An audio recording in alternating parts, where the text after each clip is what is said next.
اللہم صلی علی محمد وآل محمد وعجل فرجہم۔ علامہ محمد بن یعقوب کلینی کی کتاب الکافی کے مقدمے کا ترجمہ، چوتھی قسط۔ سچ تو یہ ہے کہ وہ شخص عاقل اور خوش قسمت ہے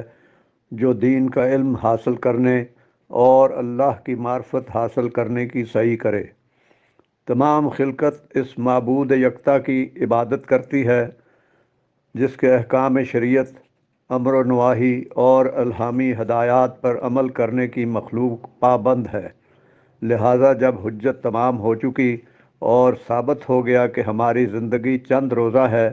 اور ہم پر خالق کی طرف سے ایسی ذمہ داریاں عائد ہیں جن سے فرار ممکن نہیں، تمام انسان مقررہ ذمہ داریاں پوری کریں تاکہ ان کی زندگی خود خوشنودی خدا کی باعث بن جائے، جو بصیرت، ایمان اور یقین کے ساتھ ہی ممکن ہے۔ ایسی کاوشیں بارگاہ ایزدی میں موجب ثواب اور اجر عظیم قرار پاتی ہیں۔ اس کے برعکس وہ شخص جو بغیر علم و بصیرت عمل کرتا ہے، اسے نرمی جہالت کی وجہ سے پتہ ہی نہیں چلتا کہ وہ پسندیدہ کام کر رہا ہے یا فضول کام، اور کس کی خوشنودی کے لیے کر رہا ہے،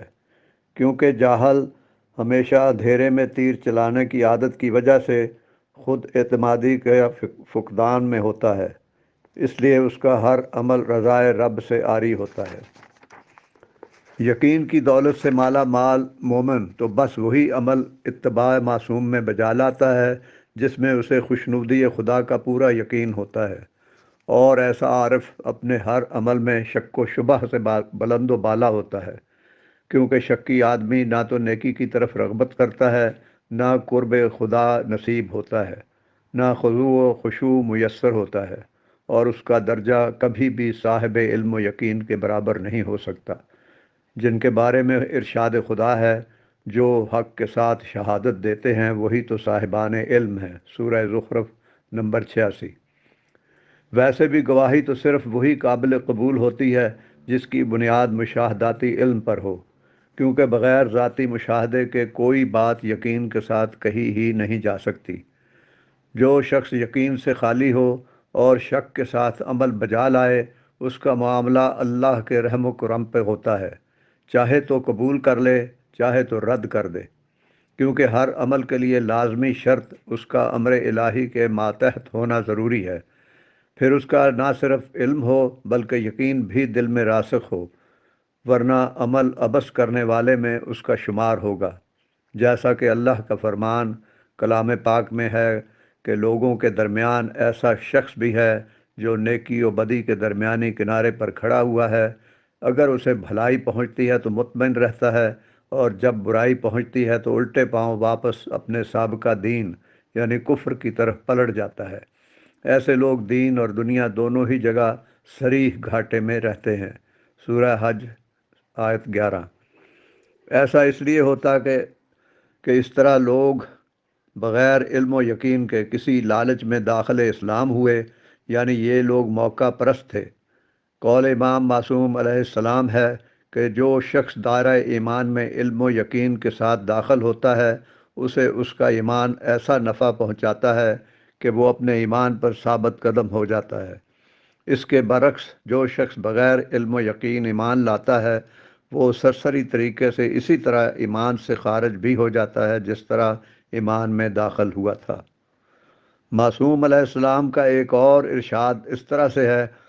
جس نے اپنا دین قرآن اور محمد و آل محمد علیہم السلام کی احادیث سے حاصل کیا،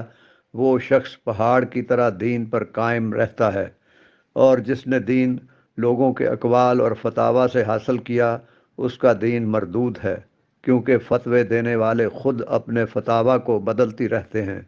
اور اپنے سابقہ اقوال کو مردود قرار دے کر نئی راہوں پر اپنے مقلدین کو ڈالتے رہتے ہیں۔ یہ معصوم کا ارشاد دوبارہ سنیے کہ جس نے اپنا دین قرآن اور محمد و آل محمد علیہم السلام کی احادیث سے حاصل کیا، وہ شخص پہاڑ کی طرح دین پر قائم رہتا ہے، اور جس نے دین لوگوں کے اقوال اور فتاویٰ سے حاصل کیا، اس کا دین مردود ہے، کیونکہ فتوے دینے والے خود اپنے فتاویٰ کو بدلتے رہتے ہیں اور اپنے سابقہ اقوال کو مردود قرار دے کر نئی راہوں پر اپنے مقلدین کو ڈالتے رہتے ہیں۔ ایک اور موقع پر امام معصوم علیہ السلام نے فرمایا کہ جو شخص ہمارے امر کو قرآن سے حاصل نہیں کرتا، یعنی ہماری احادیث پر عمل نہیں کرتا، وہ خود کو کبھی گمراہی سے بچا نہیں سکتا۔ یہی وجہ ہے کہ غیبت صغریٰ میں مجتہدانہ گرفت کی وجہ سے کئی مذاہب اور کئی ادیان وجود میں آ رہے ہیں،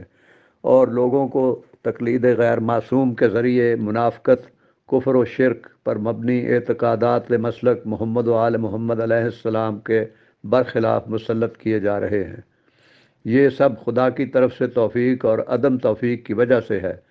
کیونکہ جس کو خدا ائمہ معصومین علیہم السلام کے صدقے میں توفیق دیتا ہے، وہ اپنے ایمان میں پہاڑ کی طرح ثابت قدم رہتا ہے،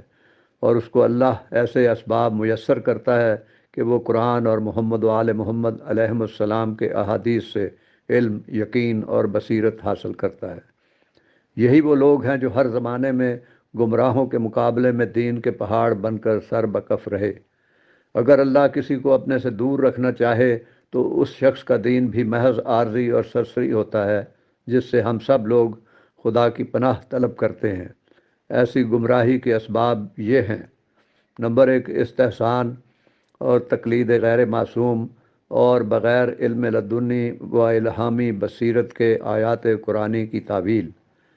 چنانچہ بے بصیرت شخص خدا کے رحم و کرم پر ہوتا ہے، جسے اگر خدا چاہے تو صاحب ایمان بنا دے اور نہ چاہے تو اس کا ایمان سلب کر دے۔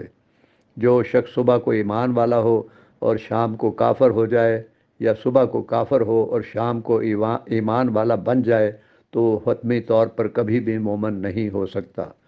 کیونکہ وہ ہر اس بات کے پیچھے چل دیتا ہے جو اسے ظاہراً بھلی لگے، اور یہ سمجھنے کی کبھی کوشش بھی نہیں کرتا کہ جسے وہ اچھا سمجھ رہا ہے اس کی حقیقت کیا ہے۔